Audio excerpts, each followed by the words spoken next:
ask why are you here at the NBI? Siguro after na file and then a few cases from her.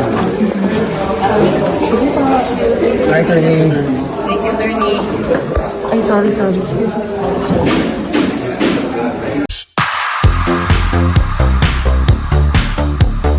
Dumulog sa National Bureau of Investigation Cybercrime Division si Michelle D.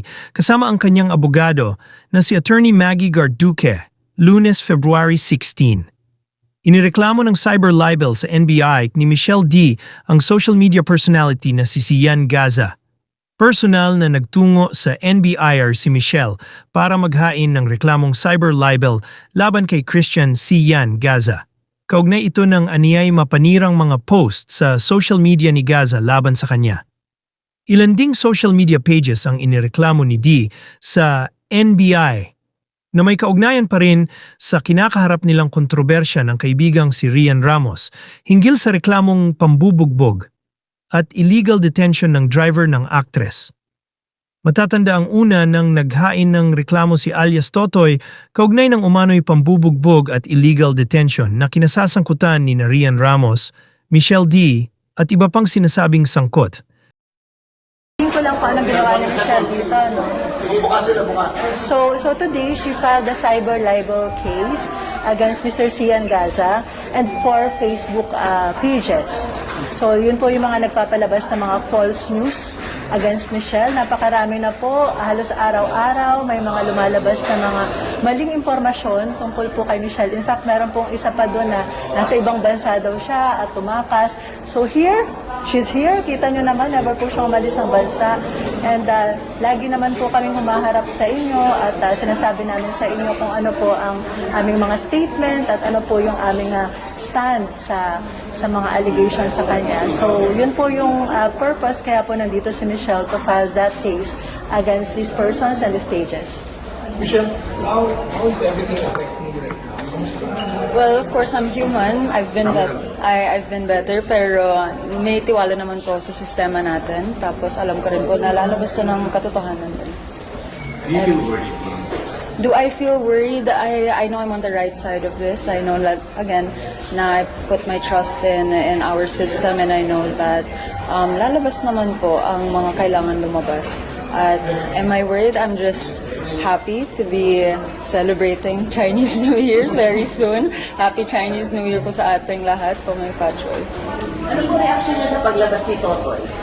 Paglabas po, Totoy, ano po? nagsalita po mo. Anong reaction niyo po? Siguro po hindi mo na siya magbibigay ng statement regarding sa case po.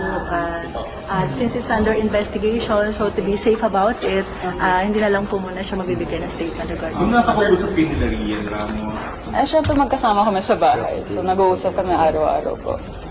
Going back kay Sian Gaza, is this the Yes. first time na may mga sinabi siya against you and especially with Rian and sa group po ninyo?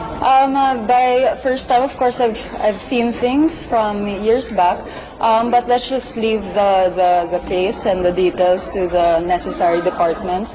Kaya po naman tayo nandito kasi may tiwala po tayo sa tamang proseso, and kaya andito po ako. It's a very challenging topic to deal with, social media. I know I'm not the only one affecting this. I know it's part of my job as well, but with everything going on, kaya dapat lumapit lang po tayo sa mga tamang officials for them to extend their help as well. And I'm here to call for accountability. Alam ko naman na artista ako, I'm a beauty queen also. I know scrutiny is always part of the job. Pero in cases like this, of course, it's a call for accountability against fake news, against misinformation. It's hindi po to teleserye.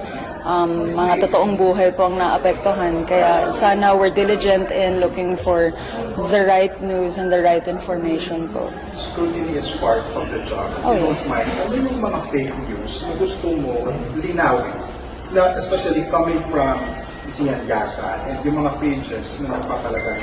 I'm sure in the next few days, mas marami pong lalabas na detalye. To those that maybe know kung ano yung mga posts na yun, I think the point here is na hindi i-normalize yung pagsasalita ng ganun towards sa mga babae. I think we should respect women's rights and privacies, especially if they're fake. But I think lalabas naman yan in the next few I'm days. sorry to say this, pero how do you feel na parang nasa-sexualize? We've seen posts Yes, yes. from Sian, right? Although wala naman kami pake kung ano man yung... Thank you. How do you feel about Like I said, I'm a public figure. I've built my whole platform around standing with love, respect, and kindness. I've built my whole career out of blood, sweat, and tears. So, of course, to be the subject of scrutiny, it's not the first time, of course. Pero syempre nakakasakit kasi sometimes people with scandals like this, they forget what you've done for your career and the hard work you've put. But again, it's also part of the job. To be a public figure, everyone is open to their own opinions. I respect all opinions. I respect constructive criticism, but there is a line that is crossed in terms of defamation and intentionally trying to